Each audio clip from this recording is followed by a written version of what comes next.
Two goblins. Hail and well met, fellow adventurers. I am Lilly. This is Two Goblins, although it's just one goblin here today. I decided I wanted to do a sort of campaign diary of my current D&D campaign that I'm doing. We're about 30 sessions in. We actually just had our 30th session last night. It was very exciting. I don't think I'm going to do a video for each session leading up to where we are, because that would take forever. I'm sure you guys don't want to sit through 30 videos of us slogging through this campaign, but I figured this first video I'd kind of introduce the characters, the world, and talk a little bit about the first few sessions. I wanted to use these kind of just to document this campaign. I'm really proud of where it's going. I love all of my players. I'm really happy with how they're progressing the story and all of the character developments they've made. I'm really proud of what I've done for the campaign, so I wanted to kind of document it and also talk about things I really enjoyed about it, things I wish I had done differently, what I would change maybe. I don't have many regrets with this campaign, but there are sometimes I'll sit down after a session and think, I could have done that a little bit differently, or there's a better way I could have handled that, or that probably wasn't the right call to make on that ruling. So just kind of a way to talk about that kind of stuff. So this is a homebrew campaign set in a world of my creation. This is the first world I've ever made, but my second campaign that I've run. The first campaign I made was I started in the Lost Mines of Phandelver, and then turned into a homebrew campaign, but it was still set in the world of Faerun. This campaign is completely of my own creation. It's set in a world called Val'hoon. It's a pretty big world. I don't know much about the other continents aside from the one that's taking place. I just kind of know where they are and what they're called, but they're not relevant to that campaign this much, except for one. But for the most part, it's set on a single continent called Sindred. Sindred is probably about the size of Australia. It's the campaign title is called The Center of Val'hoon because Sindred is kind of very central. Basically, Sindred is a large continent. It's got a couple smaller surrounding islands. It's surrounded by this tumultuous storm that leads into the astral planes, or in my world it's called the Sea of Stars. I've stolen that from Matt Colville a little bit, just because I like the way it sounds.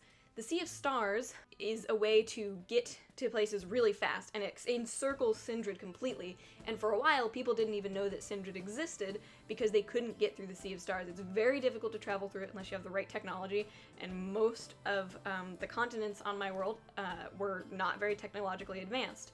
However, there is a chain of islands called Allura that was attacked by Githyanki, who are native to the astral planes and have these massive ships that are powered by magic and psionics, and they use that to propel themselves through the Sea of Stars. Well, they wanted more magic. The islands of Allura is where the center of the weave is, and they decided to attack it to try and get more magic. This led into a huge 100-year war.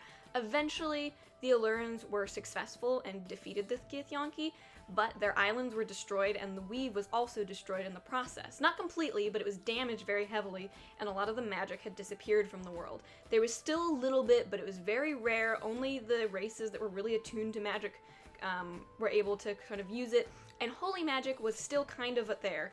However, most of the gods had turned their backs on the world at this point and did not want to deal with mortals, so they decided to basically hand over all of that stuff to the saints, and the saints, while powerful, were not as powerful as the gods, so it took them a long time to be able to kind of give the mortals back their holy magic.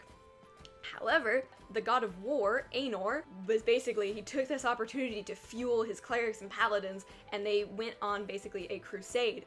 Because they defeated the Githyanki, they managed to get their tech, and they used that to sail through the Sea of Stars and landed in Sindred. Sindred did have natives on it. There are a lot of tribes that are native to Sindred, but Allura had technology, they had guns, they were starting to get a little bit more technologically advanced before the Githyanki attacked, and now they had even more technology, so they basically colonized Sindred and built this giant city that they called Allura after their home islands. The city is massive and it's very technologically advanced. They're constantly at war with some of the natives, though some of them they've managed to establish trade routes. And that is where the campaign takes place, inside the city of Allura, although it also takes place in the continent of Sindred. So it's a combination of a city campaign and a wilderness exploration campaign. And the way I've done that is I've used a hex map using the program called HexKit to make it. It's a great program if you want to do a hex crawl campaign. I highly recommend it. It's super intuitive to use. It's very fun. I'll put a link to it in the description below. This isn't sponsored by them, but I love the program so much, so wanted to give it a little bit of a shout out. Basically, while they're in the city, they kind of just freely explore. Because it's so huge, I don't care about travel time that much because it makes it a little bit difficult to move through. It makes the players feel like, oh, it's gonna take forever to get there. We might as well just stay where we are. Originally, I was like calculating every mile how long it would take them, but I decided to scrap that recently. So now, unless they're traveling completely across the city, I don't really worry about travel time that much. But when they're outside the city, it's a hex crawl campaign, and every hex has either an event or a combat encounter or something for them to discover. Often it'll be the cities of the natives or something like that. So that is the basis of this campaign. Our players is a motley group we have 6 players currently. It's a bit of a large group, but they're all really great, so it makes my job a lot easier. We have 2 rangers in our group, the first one being Felix, a halfling ranger with his companion Novi, who is a baby raccoon, which he believes is going to become a giant raccoon. His basis being that Novi is extremely intelligent, much more than normal raccoons, and he came from a mysterious place on the island. Felix is a naturalist, and he is studying at the School of Naturalists in Allura, so he is often out in the wilds. He's also a guide to go out into the wilds because it's so dangerous and very untamed. There is a guide guild that basically you pay them some money, they take you out. Lucky for the party, Felix is already a guide, so they don't need to pay anybody. Our other ranger is Alfred. He's a retired Navy man, or Navy officer. He is a hunter ranger, so he is very much your stereotypical go out and find some treasures to bring back. He is part of a society called Relstrablast, which is basically a bunch of old guys in Allura that want to discover the secrets of Sindred and try and use it to better the nation of Allura by bringing back its secrets and discovering more about its native fauna and its native people. And Alfred is this very bombastic, elderly gentleman. While rangers do have magic, Alfred does not believe in magic because he lived in a time where magic didn't really exist except for clerical magic. It's just now in the last 10 years starting to return to the world. So he's kind of like, oh, that's poppycock. There's magic doesn't exist. What are you talking about? And I think he's slowly starting to understand it a little bit more. Our other member is their cleric, Gillivray Beatty, who is a tiefling. He was raised by a dwarven cleric of Saint Raywin, who is the saint of civilization. He's basically the saint that wants to withhold all of the laws of civilization and build people up as a community. Gillivray is very much attuned to that. He is very connected with one of the Valkyries. The Valkyries are basically the ruling class of Allura. They're a set of 9 women that act as a sort of council. They've only been instated in the last 10 years. Before that, it was ran by the paladins and clerics of Aenor, so that's a very new thing. But Gillivray is very connected to that. He was only recently bestowed his clerichood at the beginning of the campaign, but he's sort of very ready to get out there. He's helped out with this ambassador program that is trying to become more connected with the natives, to bring them in and give them schooling, to kind of create a more open communication with them, because right now Allura constantly has its walls up. The next member would be Draxby. He is a Tabaxi, which are very rare to see in the city. There is a native tribe of Tabaxi on the island of Sindred, but they're extremely hostile and do not like the Allurans at all. However, there are some nomadic tribes that Draxby was a part of. He was found as a young cub by an Alluran soldier and brought back to the city because he was seemingly abandoned and was raised there in an orphanage. So he's basically a fully fledged citizen of Allura, but because of his heritage, people kind of don't trust him as much. He is a bounty hunter and is currently on the search for a mysterious quarry that escaped from a high security prison in Allura, who he happens to be a necromancer, and Draxby is trying to hunt him down, but he has found himself intertwined with the party and has been helping them up until now. Well, past now as well. Next, we have Val who is a child. She is a little girl with a very mysterious past that is slowly coming into play. The party is recently discovering some things, but when they first met her, they didn't know anything about her. She speaks telepathically to them. She is a warlock. Draxby, by the way, is a gunslinger class that Marshall built. So we're kind of playtesting it. It's working out pretty well. It does a lot of damage, and I think Draxby's player is having a lot of fun with it. But Val is a warlock of the old ones. She multi-classed into cleric, but at the beginning of the campaign, she was just a warlock, and she speaks deep speech, but she prefers not to because she does not like the way that tongue sounds in her mouth. Though try as she might, she cannot learn how to speak common except for in people's minds.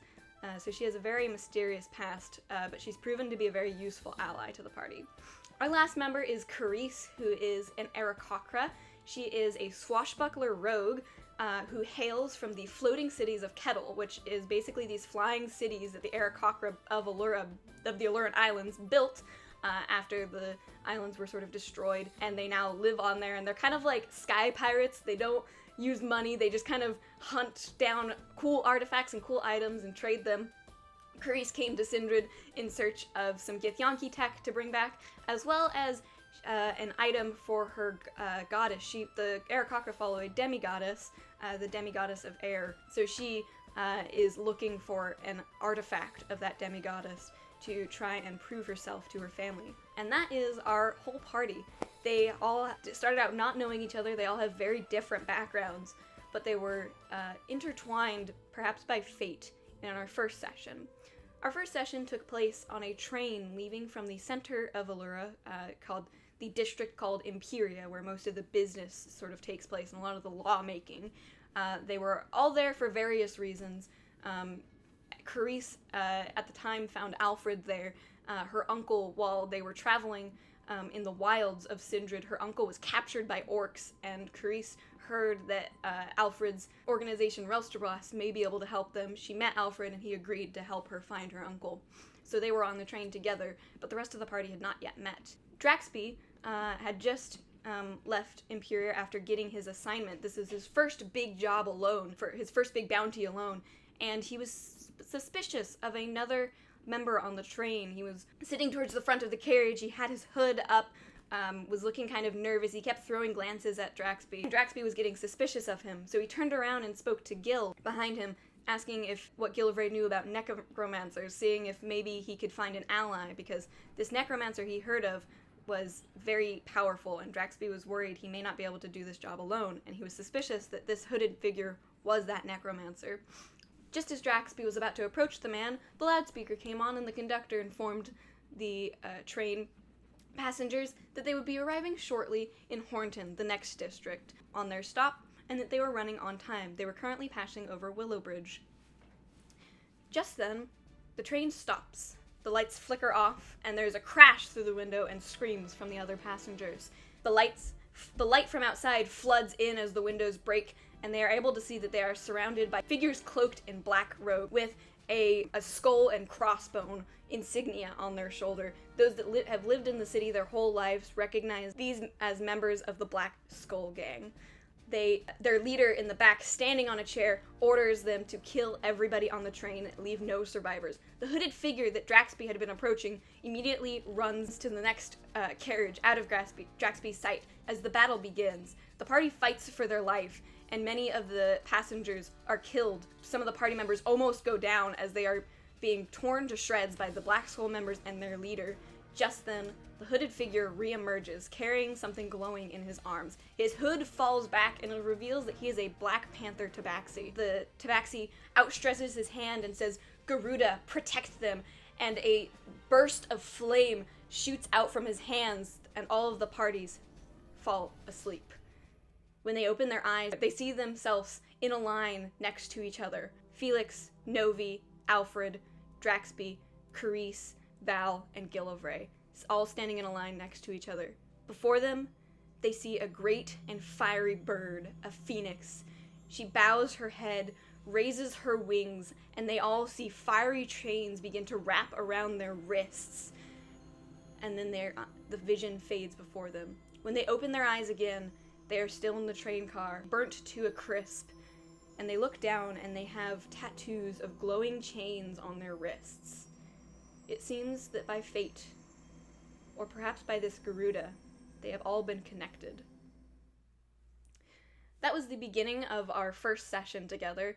If you guys are interested, I think I might lump together some of the other sessions and do more campaign diaries like this.